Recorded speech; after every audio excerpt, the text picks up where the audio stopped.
الحمد لله نحمده ونصلي على رسول الكريم. أما بعد فأعوذ بالله من الشيطان الرجيم. بسم الله الرحمن الرحيم. قال الله تعالى في كتابه المجيد: فإن لم تفعلوا ولن تفعلوا فاتقوا النار التي وقودها الناس والحجارة أعدت للكافرين. صدق الله العظيم.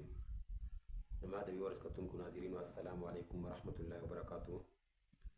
منغا يورزو دوا داسي دنفس مصروفيات بوجه باندي منغا بیا نوی ویډیو نه دا اپلوډ کړل تاسو لپاره. نن زمونږه په دې باندې ټاپینګ باندې خبره ده چې الله رب العالمین منغا چې پیدا کړی نو الله رب العالمین د خپل بندګۍ لپاره پیدا کړی او بیا الله رب العالمین د انسان لپاره جهنت او جهنم دام جوړ کړی دي. اوس زمونږ لپاره یو مهمه دعا ده چې هغه به ان شاء الله تعالی معمولی دعا ده، لیکن الله رب العالمین په هغې باندې ډېر خیر ورکوي چې کله درې پیرې هغه دعا ولولي.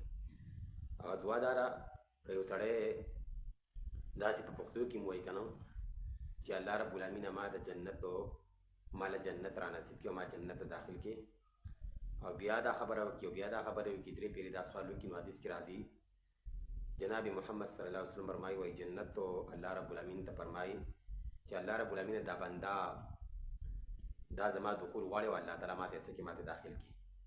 نو الله رب العالمین د دې جنت دا خبره څه کوي، دا اوري او دا په قبلوي، دا چې دا کومه سوال وکړو دا به الله تعالی څه کوي، دا به قبلوي.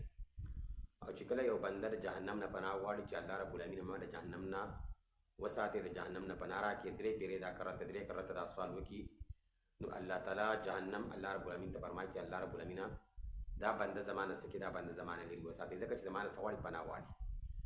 نو ګوره معمولی دعا ده، خو الله رب العالمین د دې په وجه باندې ته د جنت نه جنت ته دې داخله یو او جهنم نه دې الله رب العالمین څه کوي پورې باسي. بله خبرداره چې دا کومه دا درې پیرې کرته دا خبره وکړه شه، د دې وجه سره د دې وجه او حکمت هم دا چې کله دا درې خبره په دې کې یو قسم نه د انسان دا کومه انسان چې دا سوال کوي په دې کې محکموالي او یقین طرف ته اشاره ده چې الله رب العالمین ته ما یقیني طور باندې څه کوي جنت ته مې داخل کړی، جهنم نه مې څه کوي دا بچ کوي. او بلکې په دې کې تصدیق هم دی د دې د زړه په دې خبره باندې یقین دی چې الله تعالی به مې جنت ته څه کوي داخلوي او الله رب العالمین مې جهنم نه څه کوي دا بچ کوي. نو الله رب العالمین دې موږ جنت ته داخل کو، الله رب العالمین دې موږ جهنم نه بچ کړي. د جهنم د بچ کېدو بیا په عربي کې دا دعا هم ده اللهم اجرني من النار، اللهم اجرني من النار، چې دا په عربي کې ویلی شي.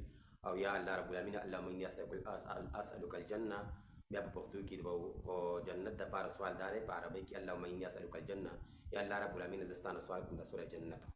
په عربي کې دغه الفاظ ویلی شي او په پښتو کې وایي هم صحیح ده. الله رب العالمین به ان شاء الله تعالی د جهنم نه به موږ بچ کوي او الله رب العالمین به د جنت ته موږ څه کوي داخلوي. نو الله رب العالمین دې په دې باندې د عمل کولو توفیق راکړي.